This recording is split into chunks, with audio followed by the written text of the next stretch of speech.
Hey, good afternoon, everyone. We want to welcome you to our community's Let's Talk lunch hour. This is our Let's Talk day.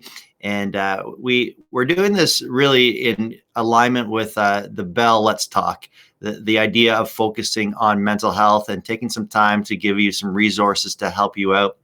And we have today somebody who used to go to our church, Kayla. Many would know her as Kayla Daniel. But she got married and she's Kayla Vander Ploeg right now. Kayla, why don't you just tell us a little bit about yourself and why you're on this call? Yeah, I have since completed my counseling degree. So I have a master's in counseling psychology. So I'm now a registered psychotherapist qualifying as well as a certified Canadian counselor. And I'm here to talk about mental health today. Well, that's wonderful. And we look forward to hearing from you. This issue is definitely on everybody's mind right now, especially today with Bell Let's Talk, and we're going to talk a little bit about the impact of COVID upon mental health. But let's start off with the very basics. What is mental health? It's a term that I never heard when I was growing up, but it's a very prominent term. It's part of everybody's vocabulary. So what would you say mental health is actually talking about? Yeah, and this is a really good basic question because I think if you do pose it to someone, a lot of people don't know exactly how to define it. So some people will define it as the absence of mental illness, but from my perspective, it's actually more like physical health, right? Your physical health, it's just that it's your health. It can either be poor or it can be really great, and your mental health is the same. You can have really good mental health, you can have really poor mental health, and obviously mental illness would fit on that poor side of that scale. But if you can kind of end up anywhere on that range. Right. And so, whenever somebody has aches and pains, they do a Google search and what they're looking for are the symptoms. And that can lead to some pretty terrible diagnoses online of what you're dealing with. You have a headache and some next thing you know, you think you have a brain tumor. It's just crazy, but you're looking for the symptoms. And so when it comes to mental health, what are some of the symptoms that seem to appear when somebody's really struggling with poor mental health? Yeah, so there's sort of a range of things. And as far as like mental health goes, that incorporates your thoughts, your emotions, and your behavior. So it can kind of affect any of those possibilities. So some of the symptoms that you want to look out for are a sense of hopelessness, helplessness, if you're isolating, um, anyone who does have some tendencies towards, thinking about death or dying, wanting to end whatever pain that they're experiencing at that moment. It could be just a sense of not knowing how to cope with whatever their circumstances. It can have some anxious thoughts, some depressive thoughts, and a lot of it is, if you want to classify it as a mental illness, it's usually disruptive to your daily ability to function. Right. Now, let's just pause here. I'm going to expand this question just for a second. Like, I know one of the things that people who don't struggle, who might not identify as having mental health problems or poor mental health, they would say things like, well, everybody has a bad day, or, I get depressed from time to time, or, January, February, like who doesn't struggle with mental health? What's the difference between those type of moments and somebody who has a mental health issue that needs some attention? Is Yeah, there yeah, there is for sure. So if again, it's kind of that if it's disruptive to your daily living, then that is what can be particularly harmful, right? Especially if it lasts more than usually 2 weeks. That's at least the timeline that we give for individuals experiencing some depressive symptoms. Then that's usually an indication that you're not able to cope very well with whatever you're going through, and you might need a little bit of extra help. And even that, it really kind of varies from person to person, but overall, it's okay to feel anxious. It's okay to feel sad, to feel scared or angry. That's completely normal and healthy. And it's good to actually be able to sit in those feelings for a little bit. But if you feel like you can't really get out of those feelings or you don't know how to sit with those feelings, then that might be a really good conversation to have with a therapist or somebody who understands emotions and the mental state a little bit better. Well, that's good. That's helpful. I think it was 2 days ago. I saw an article. I believe it was by the Toronto Sun, and it was talking about the season we're in with the pandemic. And one of the things that it was that while we're trying to protect people's physical health, we're not thinking much about the mental health. And there are a number of people during COVID who really are struggling with mental health issues. It's escalated. I don't know what the percentages are. I'm not sure what the research is, but what do you think some of the issues are that's coming out of this pandemic that is having an increasingly negative impact upon people's mental health? I think one of the biggest things is change. People don't necessarily like change, especially I think the older that we get, we're very resistant to dealing with change and knowing how to handle it effectively. Um, and that can create some big problems if people don't know how to cope with change, if they aren't actually willing to accept the changes that are happening and they're more in that denial stage where they're trying to keep things as comfortable and as sort of normal as they were or they are, then there's going to be some resistance there, both in their physical daily living, but then also with their mental well being as well. And that kind of ties into having a lack of predictability or stability in their lives, whether it comes to their job and their finances, whether it comes to knowing whether your kids are going to be going back to school next week or like 2 weeks from now. That can create some really difficult situations for individuals who don't really know how to cope with those continuous changes that keep popping up. Right. Yeah, I mean, that's probably the huge thing that we don't actually state, but it's our reality is that everything is changing. We don't know what's coming next, and we've had changes imposed upon us. What about like I'm an extrovert, and I'm for me, if there was things that were bothering me mentally, it's the fact that I don't know when I'm going to be around people. Days like today where Pastor Steve and I are able to be together, those are great days. It's been always one of my favorite days of the week because I'm with somebody. And obviously, I love being with my family. We're with them every single day, but it's socializing. What's the impact on the lack of socialization upon mental health? Yeah, if we don't have outlets to talk with other people, then oftentimes that allows us or it creates the environment where we actually bottle a lot of our emotions and our feelings. And that can be kind of dangerous because if we keep bottling and bottling and we don't have an outlet to talk through some of the things that we're going through, or it can even be just a creative outlet on the side that we can kind of work through some of our emotions and our thoughts, then there's a really good chance that that bottle is not going to be able to contain everything after a while. And it's either going to start leaking out or it's going to explode and you're going to have lash outs. And that's when it can be really dangerous. You can also experience burnout as well. And the more that you're not able to relieve some of that pressure, the more you start internalizing things. And it's really hard then to stay connected with other people and you start turning more inward and you start actually isolating from even people within your household, for example, because you're not really sure how to go about sharing your experiences with them. You're not sure if they want to hear what your experiences are, and or yeah, you just don't have some healthy resources as far as being able to share your experiences. We like we're in this world where we do a lot more connection online, and you know, here we are having a interview from two different locations, and it seems to have become our world, the Zoom world. Um, do you think that the technological connections are able to give us what we need in this season? If we're struggling with mental health, you talked about needing someone to communicate with, sharing our feelings. Is there is technology able to produce some of the things that we need? I think so. I think a really big roadblock, though, is consistency. People aren't necessarily consistent with checking in with other people and with other people checking in with them.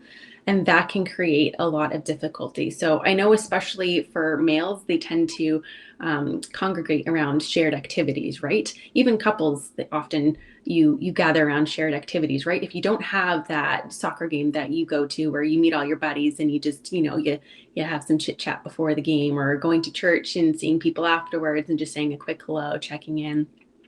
going to play dates with your kids, etc. There's so many instances where we don't have those frequent interactions with people now, that there is that lack of intentionality because those opportunities just aren't presented as often.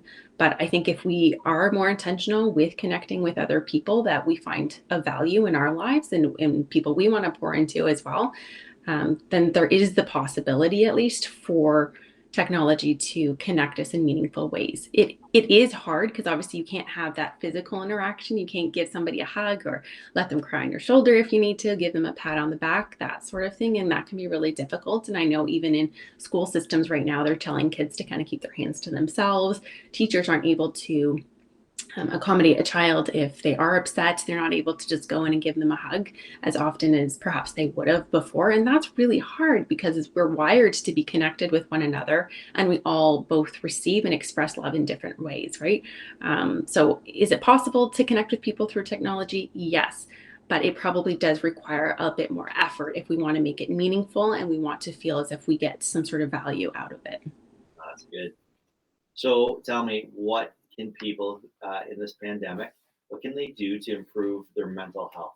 I mean, we're hoping that a week next Wednesday, we're going to come out of lockdown in some fashion here in Ottawa. I'm not sure it's going to be across the province, but there's a chance that we won't. So what are some of the things that we can do to improve our mental health in this season? Yeah, there's a lot of things that we can do, and some of them I'm guessing people are already doing, but you just don't actually label it as, oh, this has a benefit for my mental health, right? So some of the sort of three biggest things that I would recommend for people is to actually focus on your physical health, which sounds kind of counterintuitive, but I'll explain in a minute. So focusing on sleeping really well, having some regular sleep hours. Eating well, so eating healthy foods on a regular basis. Obviously, yes, junk food can be good within moderation, right? And then exercising, get your body moving for 30 to 60 minutes a day can make a big impact because it actually starts triggering some of those good hormones that you need in your system to help you to feel good and happy, and to feel accomplished as well, which is really important.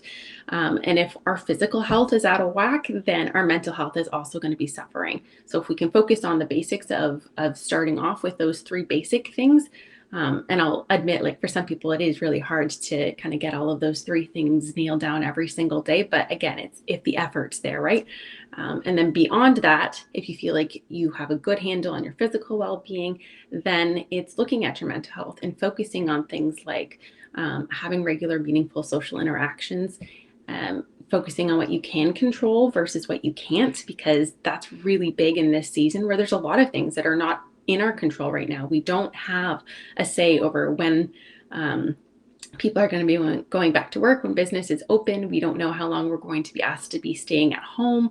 There's a lot of unknowns, and that can make it really hard and very scary for some people. And that produces both anxiety and even depression or other symptoms in individuals, right? So if we can focus on what we do have control over, which is our immediate environment, our attitudes, our responses, our family connections, and even some of our connections with our friends, then that's at least a really good place to start. What would you say to somebody who has who's dealing with mental health in such a way that their motivation level is next to none? You know, they're struggling to motivate themselves to connect. They're struggling to motivate themselves to do physical exercise. Yeah. Yeah. What can someone with low motivation do? It's really tough because ultimately it comes down to the individual, and they have to want it, right? Nobody else can create change for them. They have to choose to create change for themselves. And I know that's really hard, both for the individual, but then also for bystanders, right? Their loved ones who just are there and they feel like they don't have much that they can offer this individual.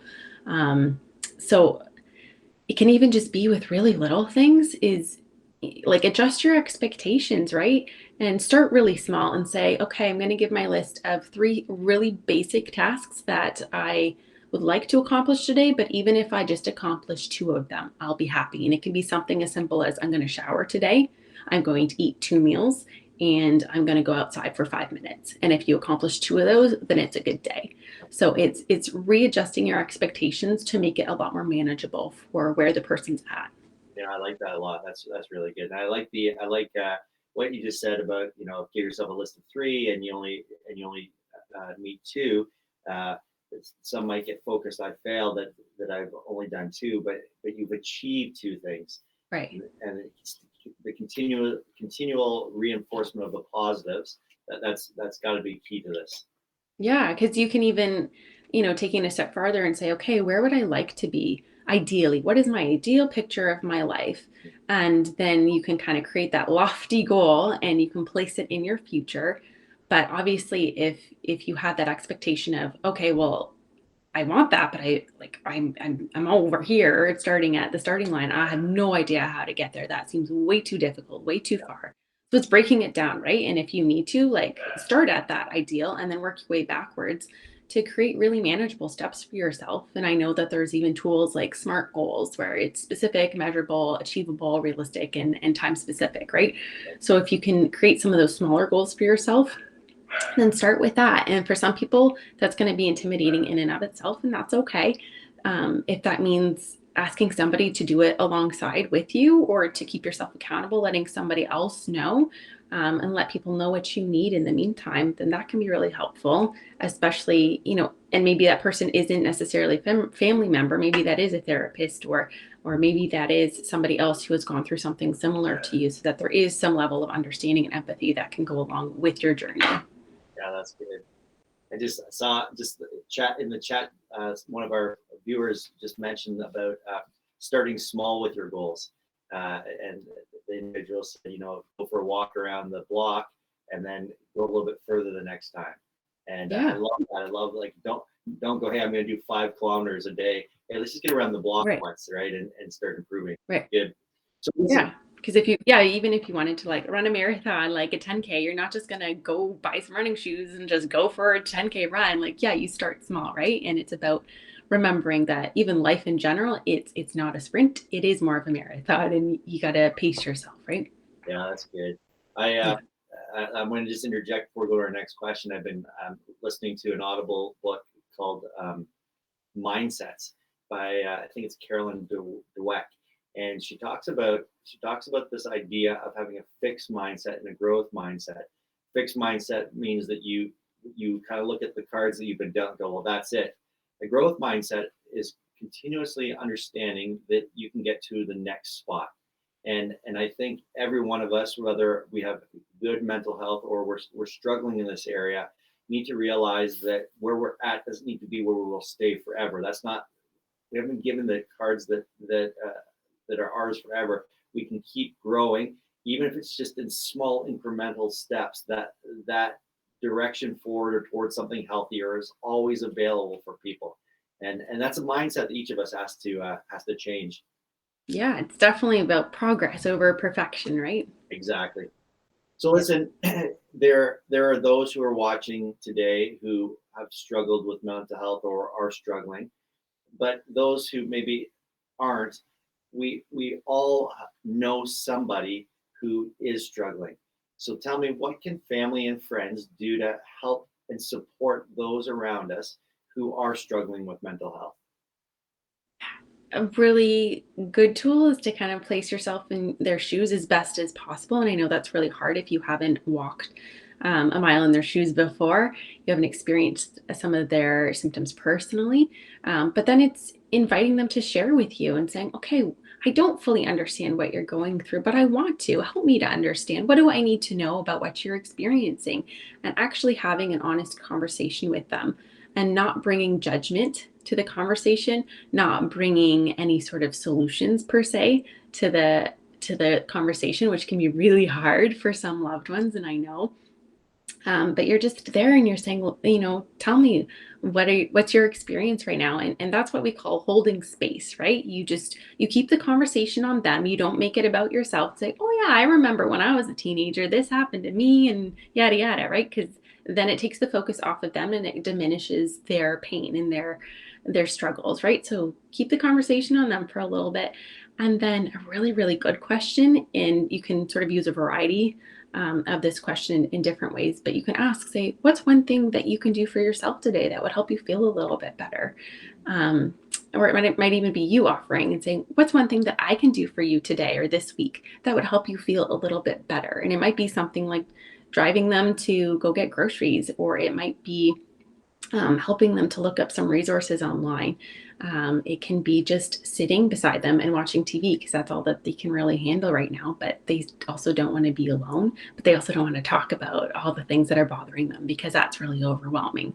So asking questions in general is a lot more helpful than making statements, so that you're inviting conversation and you're letting them know that you're there for them.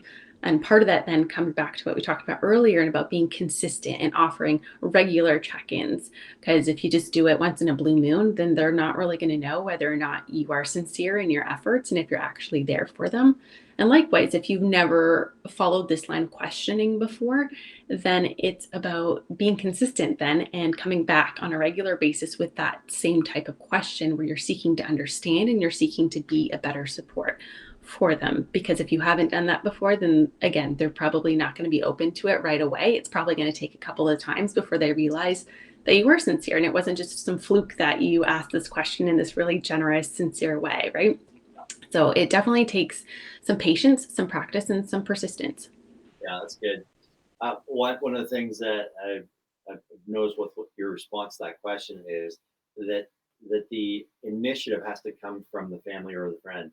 Um, like I know that many times we'll say statements like, "If you need anything, just let me know," or Right. "Hey, if you want to do something with me, let me know." But the problem is that the person who's struggling with mental health won't won't let you know, Right. and we have to initiate, we have to invite them to the activity, we have to invite them to the conversation. I think that's one of the keys that people who are trying to help family and friends would pay attention to, is the initiative really belongs to us. Yeah, even as, just a friend in a relationship, sometimes it comes across as a lot more meaningful if people say, yeah, what can I help you with, instead of, oh, if you need me, like, let me know, I'll be over here. Because then it comes across as this like tentative, I don't really know then if they want to help me or not. Yeah. I don't know how they're actually able or willing to step in and help me with whatever it is that I'm going through, right? So I completely agree that that's a really good um, a point that you picked out of all of that, is that, yeah, that sometimes it takes some initiative on the loved one's part to say, I'm here, I'm willing to step into whatever mess you consider yourself to be in, and I want to help you wherever you're at and just love on you however I can. Yeah, that's good. Why do you think some people are unwilling to admit that they're struggling with mental health, or unwilling to seek help? Hmm. There's a lot of reasons, and obviously people have their own individual reasons. I think for some, there is a big fear of not knowing how other people are going to respond, especially if people in your life have responded in unhelpful ways before, whether again, it's through trying to fix things or trying to, other people are telling them what their motivations should be or why they should do this or that, right? Instead of helping them to figure out those reasons for themselves. So there's a fear of judgment. That's a big one, I would argue. Um, and there's also, I think, for some people, the fear of, if I actually admit this, one, it makes it real. It's kind of like if you have to go to the bathroom really badly, like on a car trip, and like you don't really want to say it out loud just yet because you don't want to inconvenience anyone. But you're like, I know we just stopped, and I know I'm gonna have to go, but maybe if I just ignore it for a little bit, it might go away, or I can like make it a little bit longer.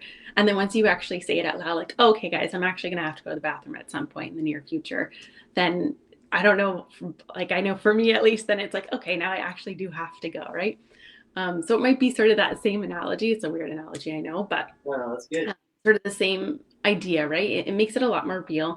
And for some people, they might think, especially if they do go to therapy, that if they put all of it out on the table, yeah, someone might judge them and say, oh, you're crazy or you're beyond help.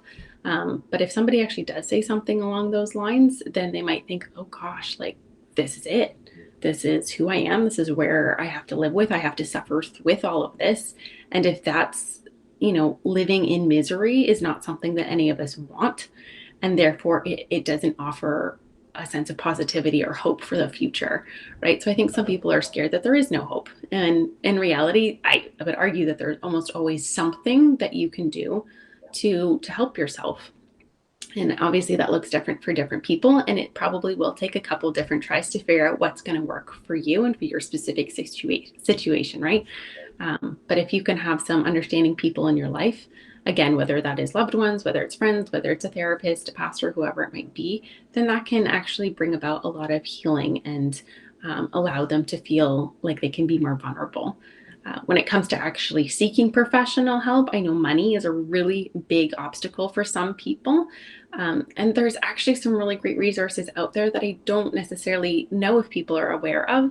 So, one of the biggest things is that if you do have a job where you have benefits, then there's a really good chance that you do have mental health coverage. So, look into your specific plan and specifically look at what type of mental health care professional that you do receive coverage for. And then you can go and set up an appointment with one of those professionals. So some of those titles include social worker, counselor, psychotherapist, psychologist, or psychiatrist. And from there, like, there's a really good chance that, yeah, you can see somebody for sort of next to nothing. There is some government funding, I know, for individuals who are on social assistance, or even some like Indigenous individuals. There's some funding out there for them. If you're a student, there's a really good chance that your school offers some sort of free counseling service, whether it's from students who are being trained to work in the field of mental health, or whether it is, more of a professional who's a staff member on salary, that's just their job, right? Yeah. There's also group therapy, there's support groups, there's therapists who offer therapy on a sliding scale, so they take into account what your income is, and then they price it out from there and give you something that they think is reasonable. Though there are definitely options out there. It's just a matter of figuring out which one is available to you and which one is most viable for you. And it might mean some digging, might mean some research, might mean asking around.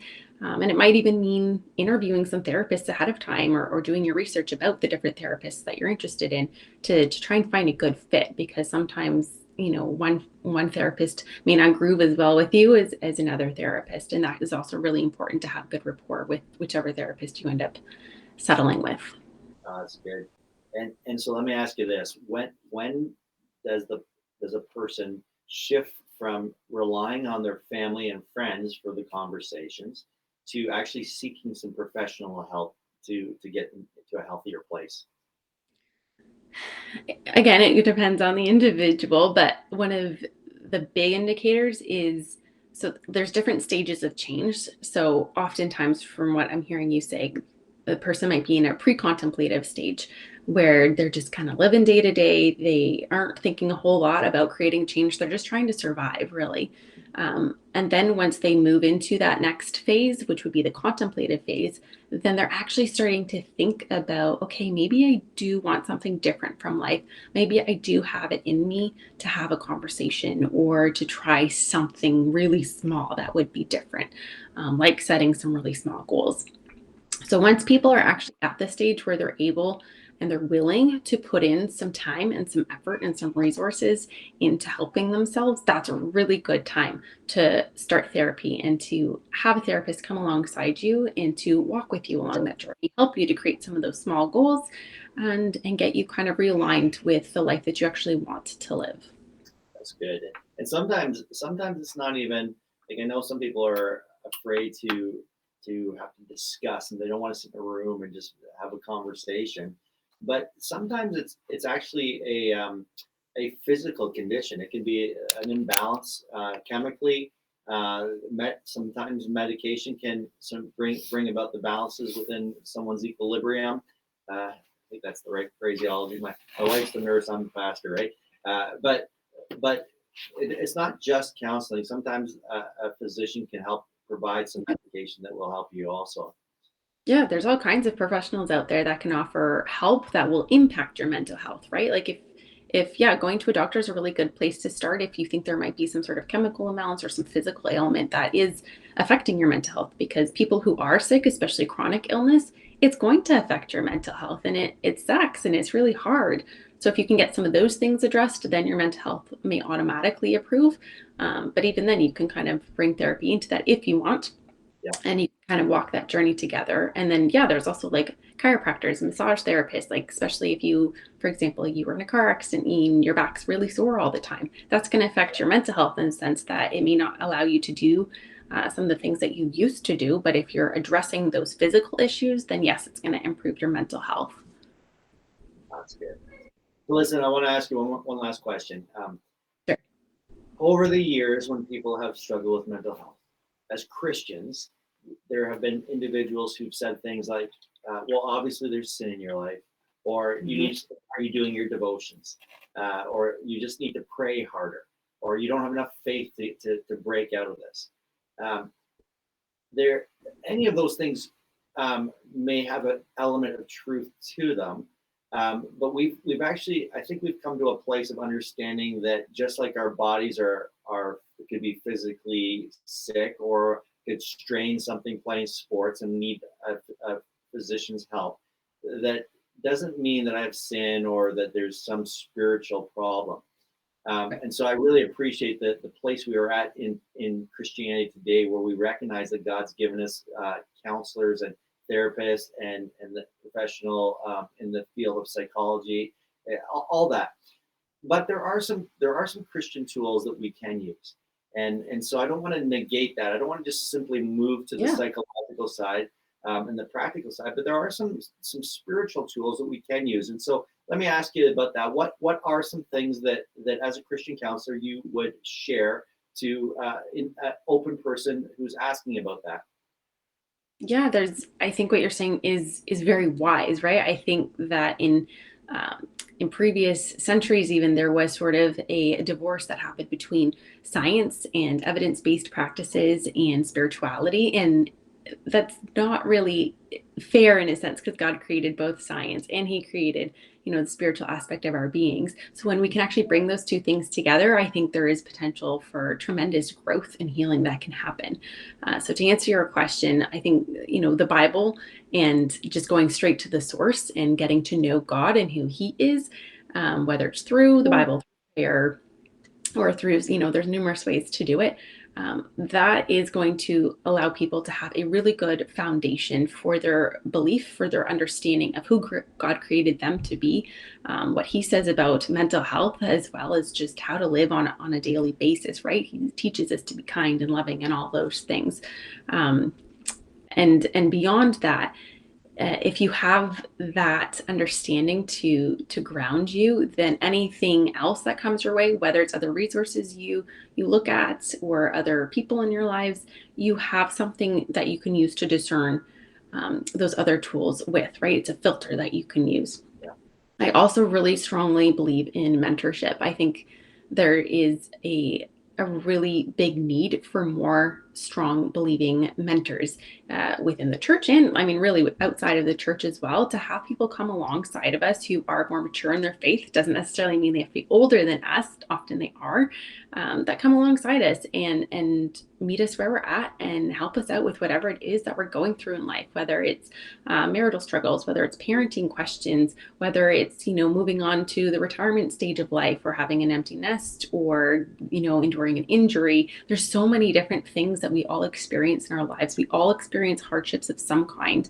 And if we can have somebody walk with us through that and give us some biblical perspective, as well as some practical tools that maybe they found helpful as well, it can give us some reassurance that we're not alone. And I do believe that God uses people, right?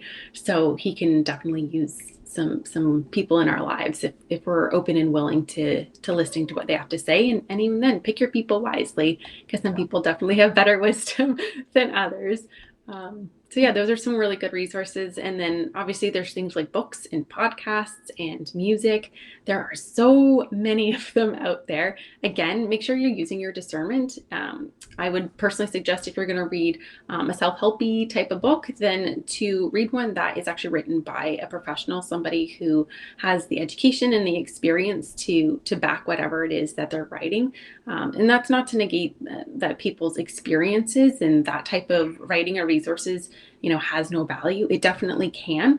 But I think when it is coupled with some, evidence-based practices, then it can have even more potential for growth and for healthy healing in your life. So yeah, there's lots of different resources out there, and I definitely encourage people to explore and figure out what they find most helpful in their life. Yeah, that's awesome. I want to just springboard off of this last question and some of the things you said.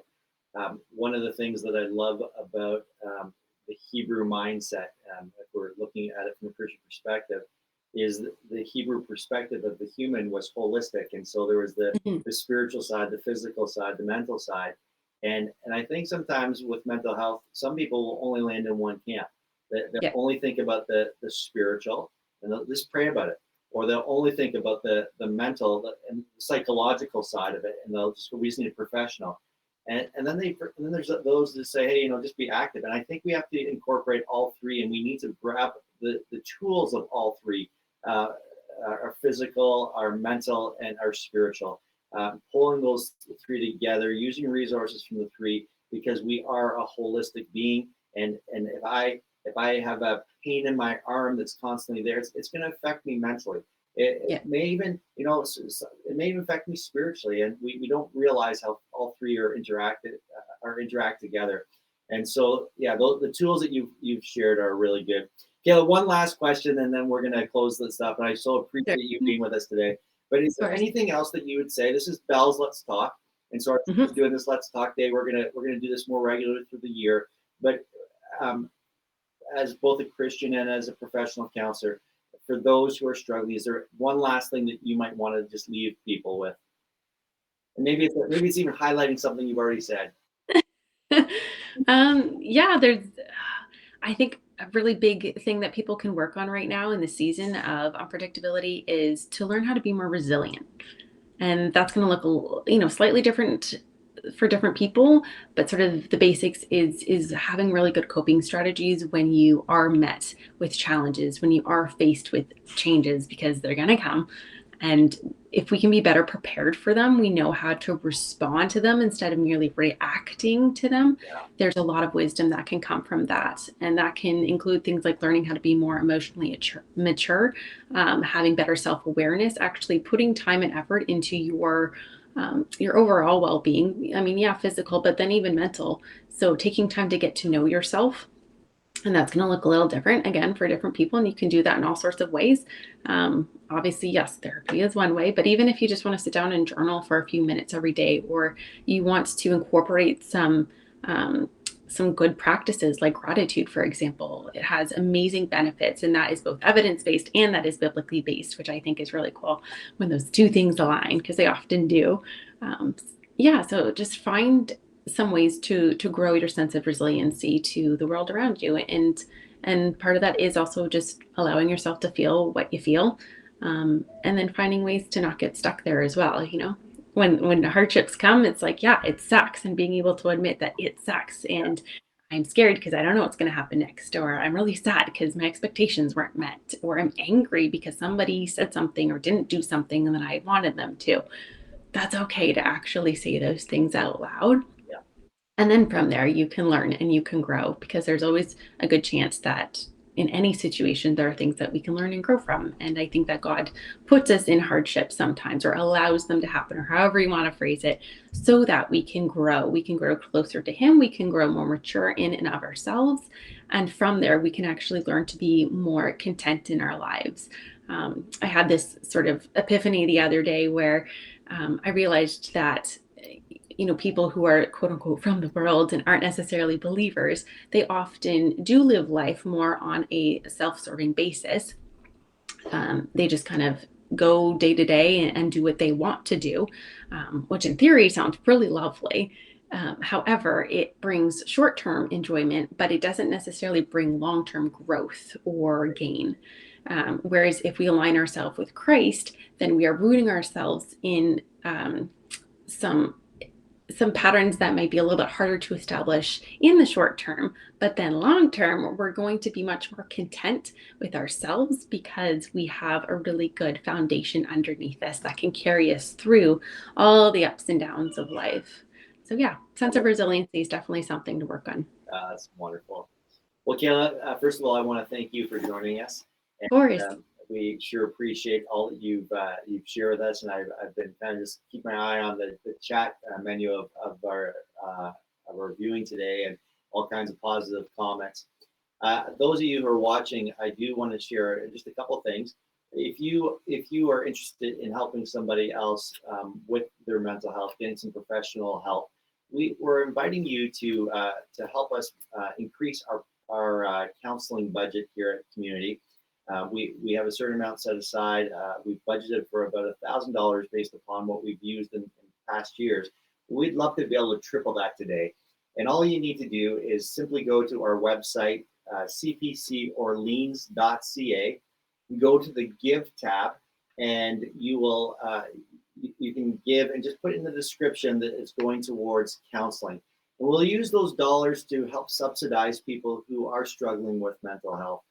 And if you're out there and you are struggling with mental health, please listen to this interview again. We'll be posting on our social media, and please reach out to somebody.